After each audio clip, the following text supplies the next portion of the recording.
So today we're looking at batteries on a couple of cars.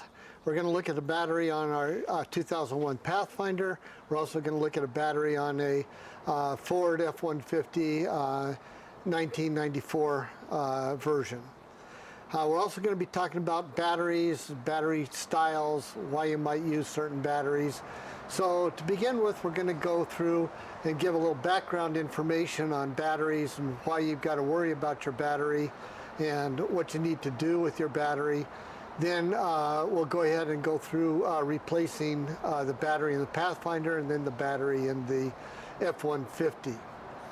So one of the first questions is, why do we have to worry about the battery?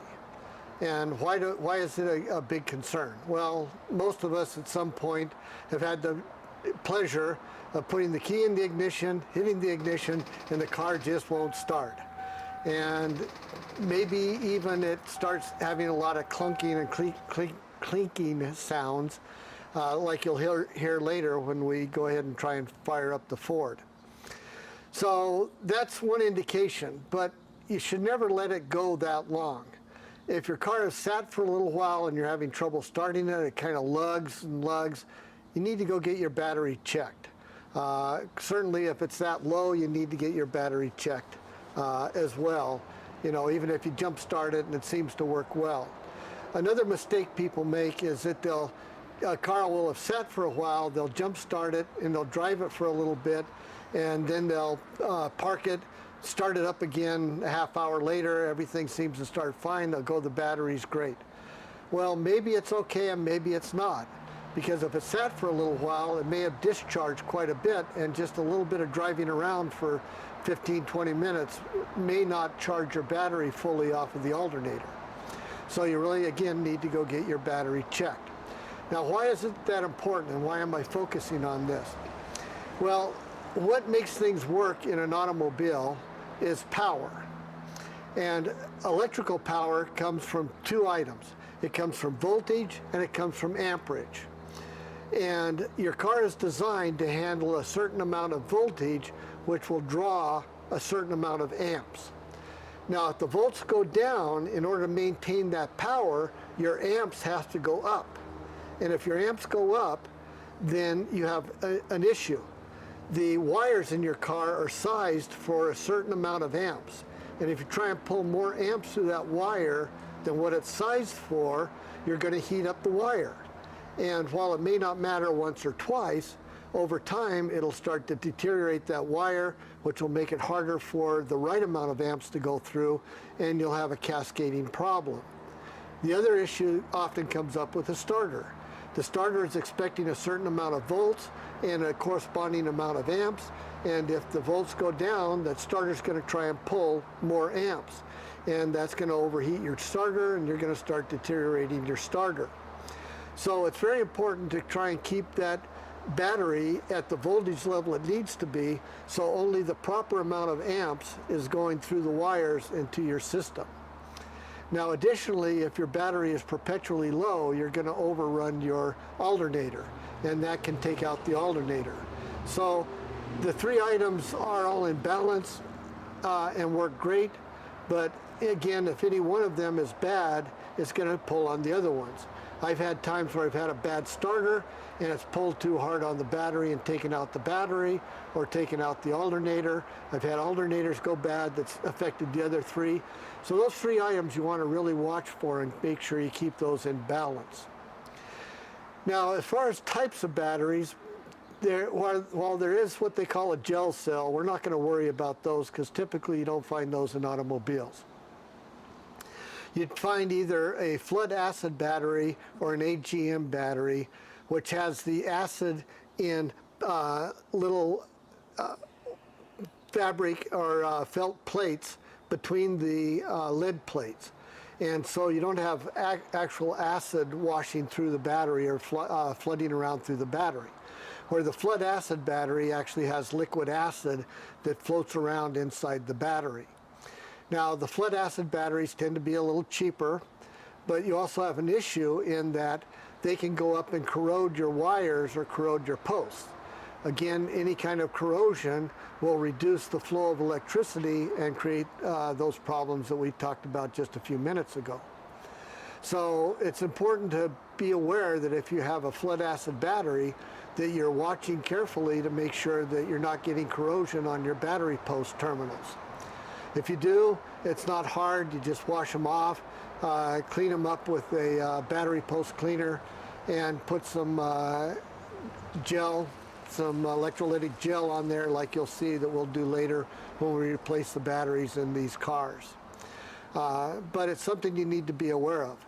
Now personally, that's why I went to the AGM batteries in my cars, is because years ago I had a Dodge, and the Dodge had the factory battery in there. The battery started leaking and I wasn't paying attention. It corroded real badly, and it corroded down into the wire harness. Now the way that car was built back in those days is the wire harness was all one continual stretch of wire from the battery all through all the electrical system clear to the back of the car. That was a $1,300 repair, all for a leaky battery. Just didn't seem worth it to me to go back to the flood acid batteries on my main cars. Now on other cars that I don't run that often, the flood acid batteries are just fine. But if you do have one, be careful. Now the more expensive flood acid batteries that you buy, you can have those so that they don't leak and they're not as, don't have the tendency to corrode up as much, but you still have to pay attention to them. So personally, I've gone to the AGM batteries just because I like the safety of having less of a risk of having corrosion that will take out, parts of the wire that might have to be expensive to replace.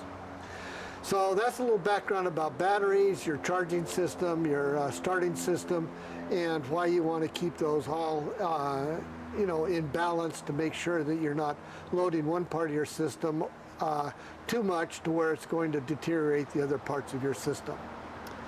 So from here, let's go ahead and get into it. We're going to look at the Pathfinder first, and then we'll go over and look at the truck. We'll then replace the truck battery, and then we'll come back over here and we'll replace the Pathfinder battery, and we'll wrap things up. Again, on the Pathfinder, like we mentioned earlier, the battery indicator light will come on and stay on when you start the car, indicating that the software thinks that the battery, there you see the battery indicator. Now I'll go ahead and start the engine and it will stay on. Okay, so you see it staying on, indicating that the car is determining that the battery is not working properly and we need to replace the battery. And you'll notice now it's going to stay on for quite a while. It's not going to go off very quickly. If I drive it around the block, it'll go off at that point. But right now it's taxing the alternator pretty heavily to try and recharge that battery. So that's how we'll know that we have a battery issue on the Pathfinder. And on any car that has a battery indicator, as we previously mentioned, or if the service light comes on some cars that don't have a battery indicator. Okay, so one thing you can also do, even though we already know that the electronics is determining that the battery is bad, is we can do just a quick voltage check to see how well the battery is holding voltage. Now you'll notice on this one, even though there's some dirt crud, these contacts are good. So I'll go in and I'll check, and you'll notice it's coming out at 11.85. Don't worry about the minus sign, that's just an issue of which lead we put where. So we've got 11.85. Now on modern cars with a lot of electronics on it, the car really doesn't like being much below 12.4 on the battery. So this is another indication. Now to truly test it, you need to do a draw test, where you draw on the battery under load to determine whether or not it's able to deliver the cold cranking amps that's registered on the battery. But in this case, we just know that the reserve capacity on the battery is not holding the charge, and it's not holding it at a high enough level to make the to be a good battery. So we already know this one needs to be replaced, so we'll just pull this one and we'll go get a replacement battery for this one. Okay, just a comment about the meter. You notice this is a very expensive meter. It's a Fluke 87. It's what they call a RMS or a TRMS, true root mean square meter. For doing a lot of the fine electronic work on a car, you really need a RMS meter or TRMS meter. The little cheapy ones that you'll see a lot of people using in some of their videos that are $20 or $30, those are not, and they'll give you false readings.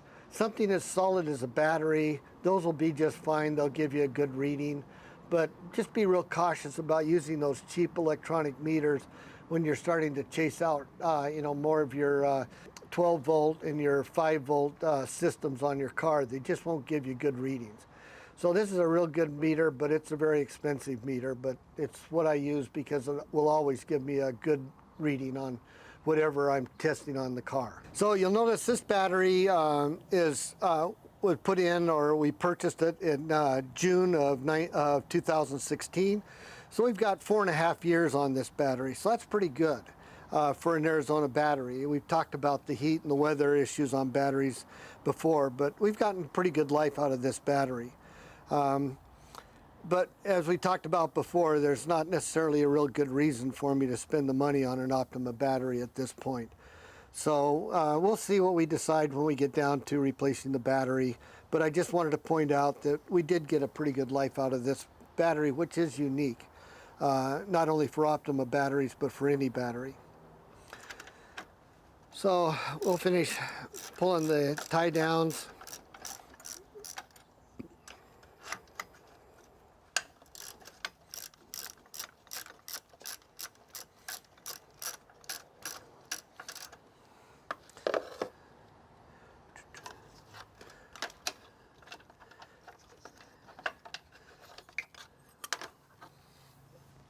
Whenever you work on the electrical on an automobile, always pull the negative post first. Don't pull the positive post first, always pull the negative post. There's a lot of good reasons for that. I'm not going to go into them right now. We've talked about it in some of the other videos, but I'm going to go ahead and pull this now. The other thing you want to be sure about is you'll notice that the way this one's done is the nut that has to be loosened. You're not that far from the positive pole, so you want to make sure you've got your wrenches close enough.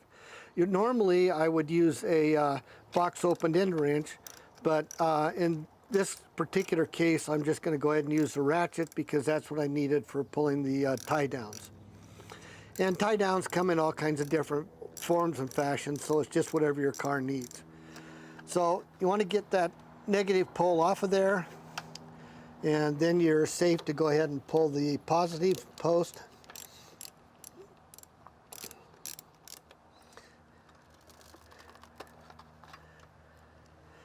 And now with the Optima, it does come with a pull strap. So let's see if I can get that pull strap put back in there. And out comes the battery.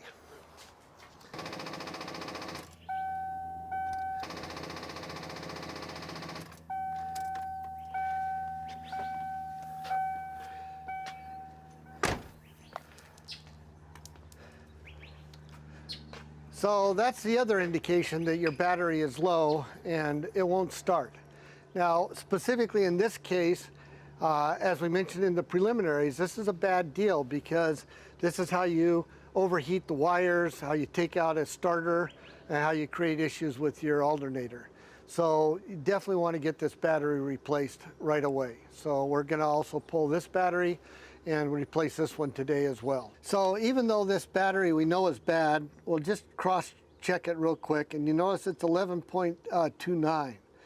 Now the Pathfinder still started when it was 11.8, and I indicated that that really wasn't good for the rest of the electronics. While this doesn't have a lot of electronics in it, you'll notice when it starts getting down to 11.5, 11.4 or under there, that it won't even have enough ability to pull as much as it needs to actually run the starter.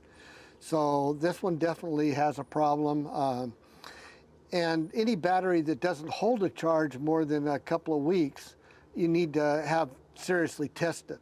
So even if you are on your daily driver, even on your daily driver, if you're having no problem starting, but then you let it sit for a couple of weeks and now you have trouble starting it, it does mean that your battery is getting towards the end of its life. Good idea to take it down to an auto shop and have them do a load test on it. Okay, so another, again, what you want to watch for is corrosion on the battery posts. This one is fairly clean. It may have been cleaned recently. I have no history with this, so I don't know. But again, we want to always be sure and pull the negative terminal first. This is a older American car, so it'll use SAE wrenches, so this is a 1/2 inch to take these off. So take and pull that off, make sure you get it out of the way, and now you can pull your positive terminal off.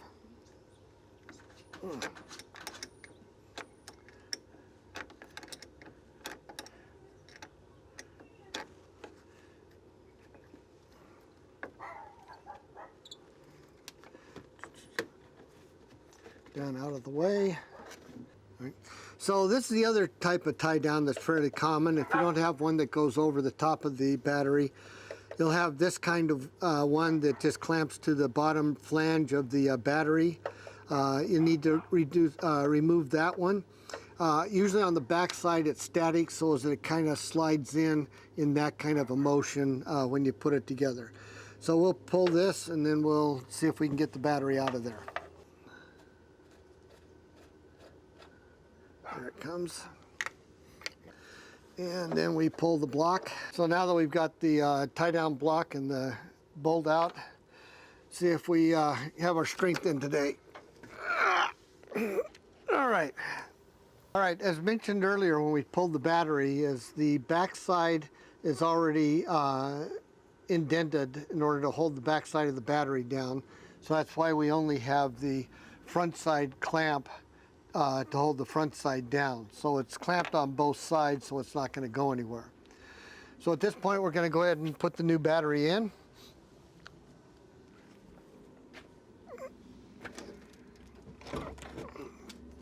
Make sure you slide it back and make sure it's under that back lip so as it holds it in place. We'll go ahead and put the clamp on. When you put the front side clamp on, be sure you notice that it's got this lip here to hold the battery down. While it'll be very difficult to put it in reverse, I have seen people force it in that way. It doesn't hold the battery, so be sure you watch to make sure you've got that lip going down on that bottom flange of the battery.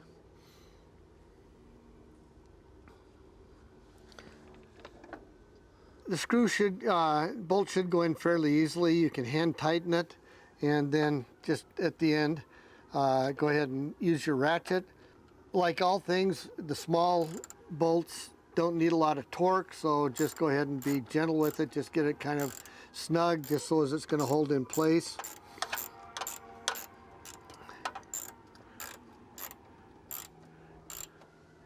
So anyway, now it's just snugged up just a little bit, and at that point we're good. It's going to hold in place now.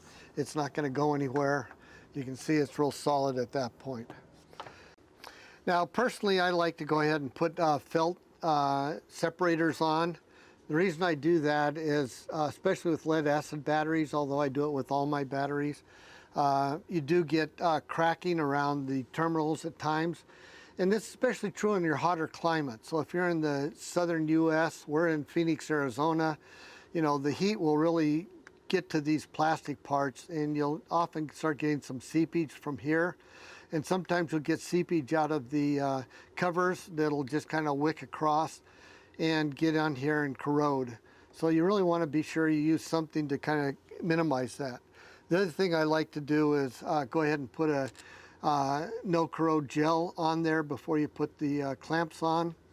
That again will minimize any problems you might have with corrosion due to battery leakage or to the materials starting to weep out. So you just get a little bit on there. You can just kind of get it on the post. Make sure you get it all the way around. You don't have to have a lot, or it doesn't have to be very thick. Just get it on each post.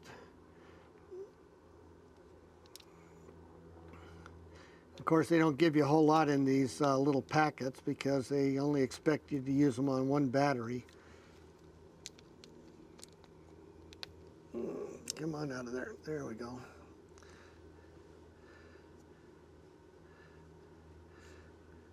Now normally I would take a battery post terminal cleaner, wire one, and clean out the inside. This one's already been cleaned fairly recently and it's still fairly clean, so we're not going to worry about that. Again, remember that you do it in reverse order of how we took them off. We took them off with the negative first and then the positive, so we put them back on in the opposite way. Just tamp them down and make sure you get a good solid connection. Then you can go ahead and tighten it up.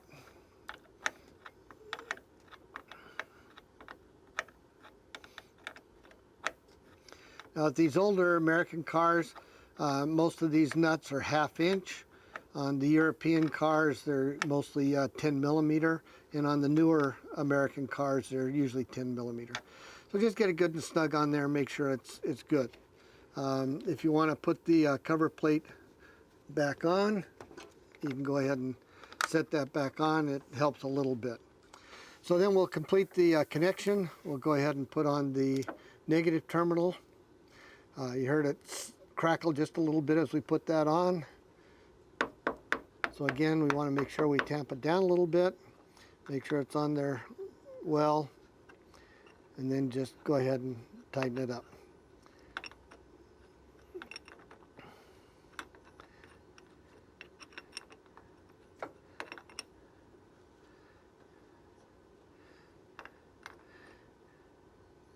Now, even though we checked it at the store and had the store check the battery, you'll notice that we're going to go ahead and take our meter and just do one last minute check just to make sure that we're getting a good voltage out of here before we start the engine. So we're just going to do a quick reserve capacity check. You'll notice we come up with 12.5 volts, which is good. After it gets run for a little while, it'll come up a little higher than that. It should come up to 12.7, 12.8. But we've got a good level here. Again, we want to make sure we're above 12.4, especially on the new electronic cars, higher electrical cars. All right, so at this point we can start the engine. All right, here we go.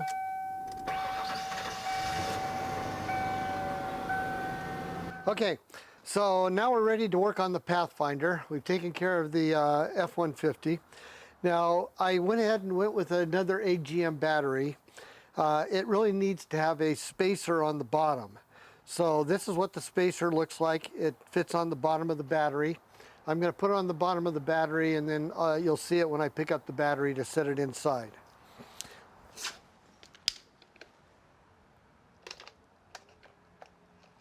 All right, so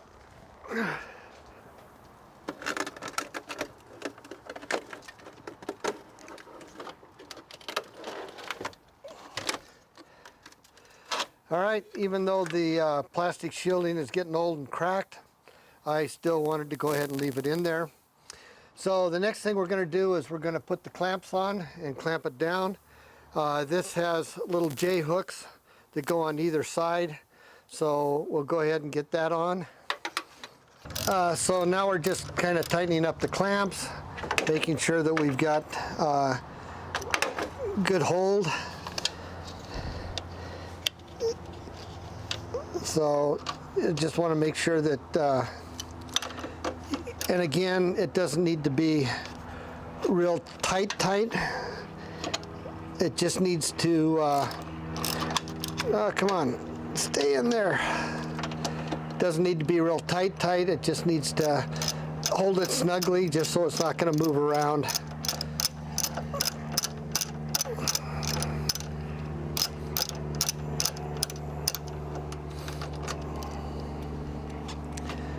There we go. And get the back one.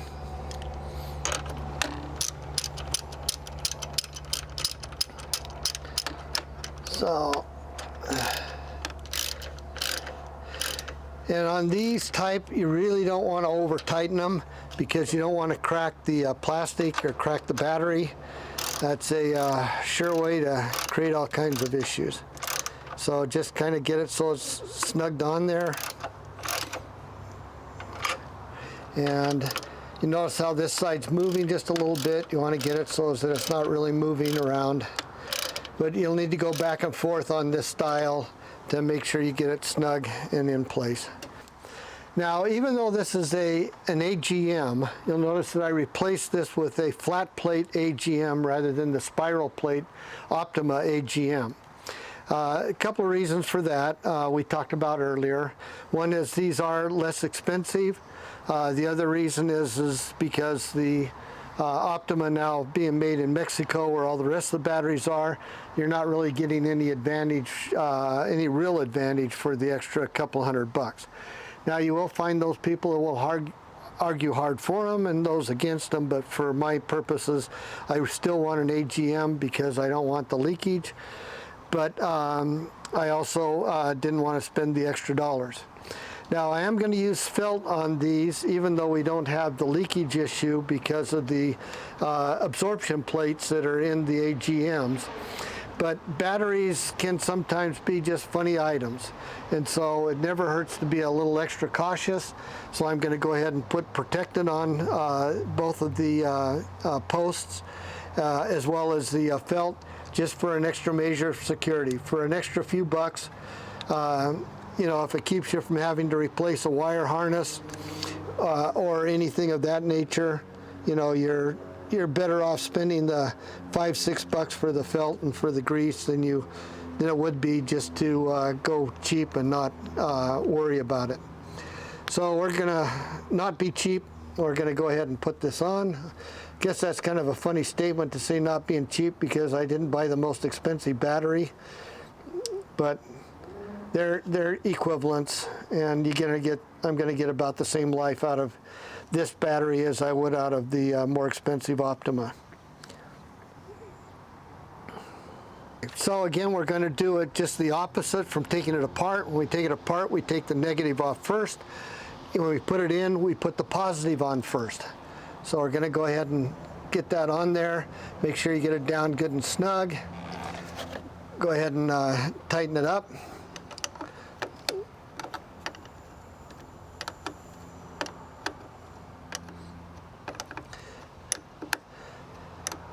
And again, just need to get it snug so that it's doesn't have any play. By the way, the other thing the grease does is it is a conductive grease. So it does help a little bit, not a lot, but a little bit on the electrical flow. So now we're going to put the ground terminal on. Again, make sure you get it down on there good and solid. Go ahead and tighten it up.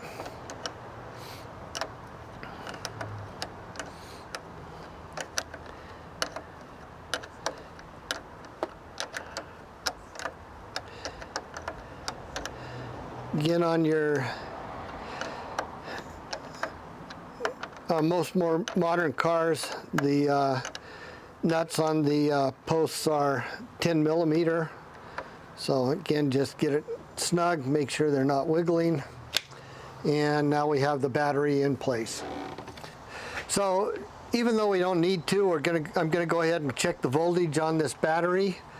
You'll notice that we've got 12.78, almost 12.8 volts. So we're way above the 12.4 that we really need.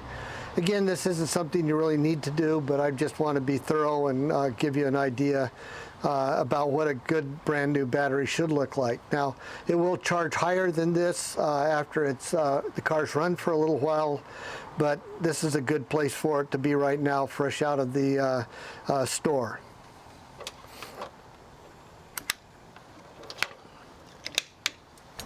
All right, so we're going to go ahead and start up the car.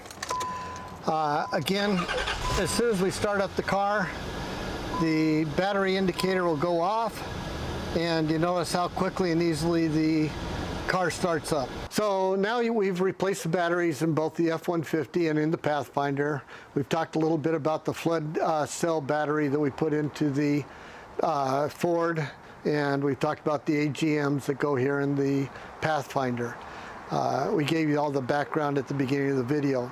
Hopefully we've given you some material to think about and some ideas to be aware of, so that you also can do something as simple as replace a battery rather than have to spend a lot of money for a mechanic to take care of it for you. I hope you've enjoyed this. Again, hit the like button down below, and also look at the tools we recommend, and it really helps us if you buy those tools through our links and be able to have a good set of tools and things that you can use to repair your cars. So thank you very much, and have a good day.